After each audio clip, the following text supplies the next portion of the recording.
Un dolore che non si può neanche immaginare, quello che è sceso su Conco per dare l'ultimo saluto a Nicola Xausa e Pietro Pisapia, due dei tre ragazzi morti la notte tra sabato e domenica nel terribile incidente stradale di Asiago assieme a Riccardo Gemo di Creazzo.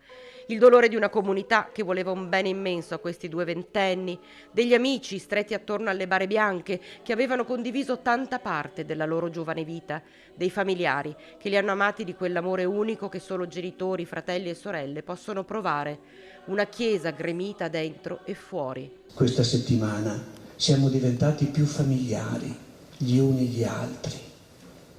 Abbiamo portato i pesi gli uni degli altri. Abbiamo pianto insieme. Per Pietro e Nicola il lutto cittadino e le saracinesche abbassate, loro che si sono dati fino all'ultimo e continueranno a vivere in altre persone. Un pianto condiviso, un pianto corale che ha riunito i cuori di tanta gente, abbracciata dalle parole di Don Luigi Bortignon.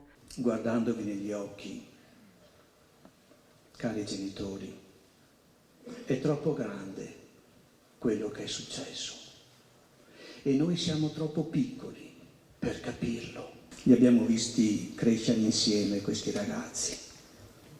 Questo paese li ha amati. Nicola con una gioia di vivere straordinaria che si ritmava dentro una sensibilità squisita.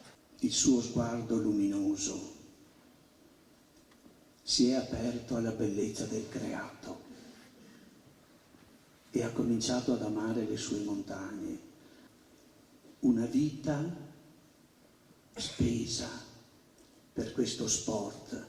E tu, Pietro, il tuo sorriso, la tua gioia di vivere, la tua bontà brilleranno sempre nel cuore di chi ti ha amato e conosciuto.